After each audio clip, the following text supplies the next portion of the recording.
It begins with a walk. A woman strides through the streets, her hair a golden halo of wild spikes, her legs bare beneath a black leather skirt, the city humming around her. Behind her, a question pulses through the air.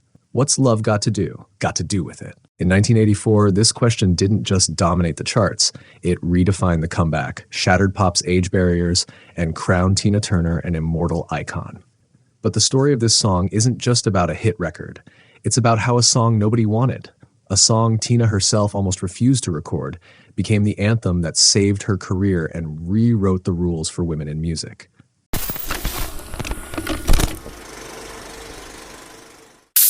Before Tina Turner wrapped her voice around it, What's Love Got to Do with It was just a clever demo floating around the industry. A sleek, cynical take on romance, written by two men who didn't yet know they were about to pen one of the most important songs of the decade. The song was born in the early 1980s, the work of Terry Britten, an Australian musician and producer, and Graham Lyle, a Scottish songwriter. Both were seasoned pros with a knack for crafting radio-friendly hits. They wanted to write something with a hook, something that would stick in your head after just one listen. The title itself was a provocation. What's love got to do with it? The lyrics were deliberately unsentimental, even dismissive. Love as a secondhand emotion, a nuisance compared to the heat of physical attraction. The first person offered the song was Cliff Richard, Britain's golden boy of clean-cut pop. He took one listen and passed, saying the song's sharp cynicism didn't fit his wholesome image.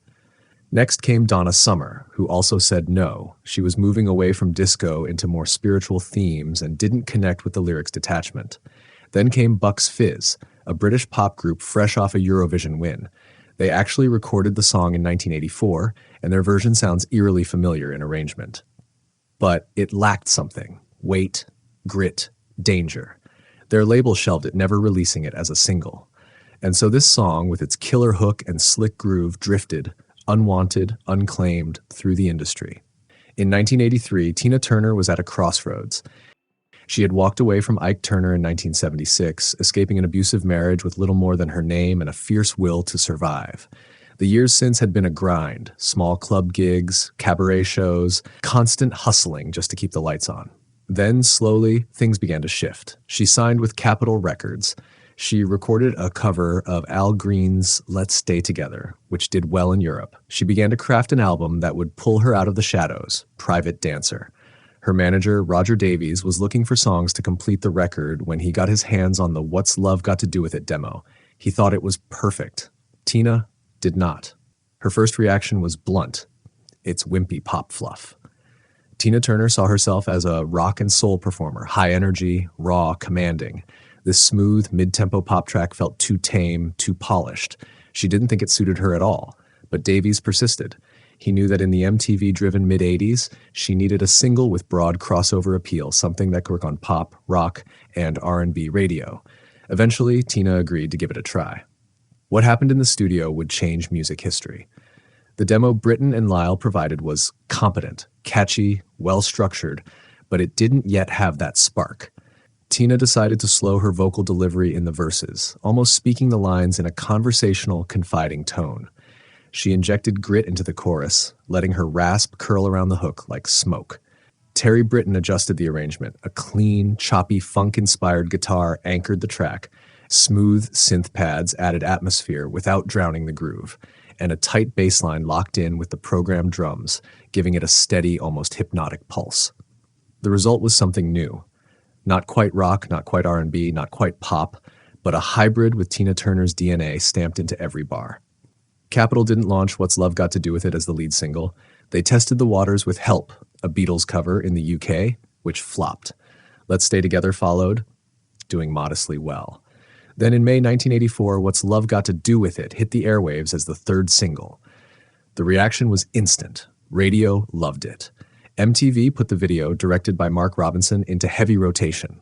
That video, with Tina strutting through New York streets in her leather miniskirt, denim jacket, and spiky lion's mane hair, was an image unlike anything else on TV. She looked strong, stylish, untouchable. By September, the song was #1 on the Billboard Hot 100, making Tina, at 44 years old, the oldest female solo artist at that time to top the US charts. It stayed there for 3 weeks, sold millions, and became a global smash.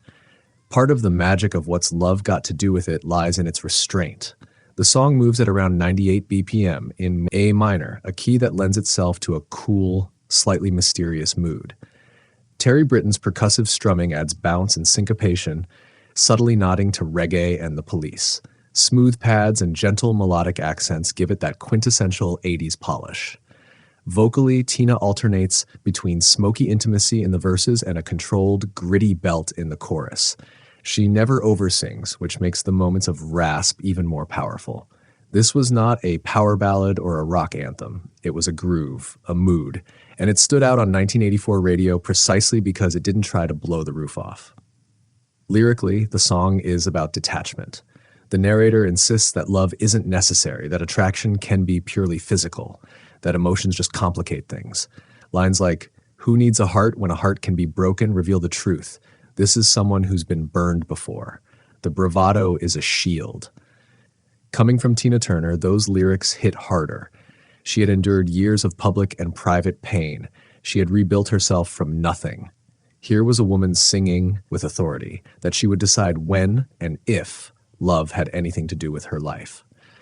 This song didn't just top the charts, it changed the trajectory of Tina Turner's career. It turned Private Dancer into a multi-platinum album selling over 10 million copies. It won Tina 3 Grammys in 1985, Record of the Year, Song of the Year, and Best Female Pop Vocal Performance. It also shattered industry norms. Tina proved that an artist in her 40s could dominate MTV, sell out arenas, and outsell younger competitors. She bridged pop and R&B audiences in a way few had before. The title became cultural shorthand for cynicism about romance, quoted in sitcoms, films, and headlines. And in 1993, it was immortalized again as the title of the Tina Turner biopic, What's Love Got to Do with It, starring Angela Bassett and Lawrence Fishburne. The song's journey is full of near misses. If Cliff Richard had said yes, it likely would have been a polite UK pop hit, and nothing more. If Bucks Fizz had released their version, Tina might never have touched it. If Tina had trusted her first instinct and refused to record it, her career resurgence might have been slower, or never have happened at all. Instead, all those rejections funneled the song straight into the hands of the one woman who could make it immortal. Today, What's Love Got to Do with It is more than a hit. It's part of the pop canon. Rolling Stone ranks it among the greatest songs of all time. It's been covered, remixed, and referenced countless times. In 2020, Norwegian DJ Kygo even released a tropical house remix, introducing it to a new generation. But no version, no matter how slick, can touch Tina's original, because it's not just the melody or the hook, it's the life she breathed into it. The decades of pain, survival, and triumph condensed into 3 minutes and 49 seconds.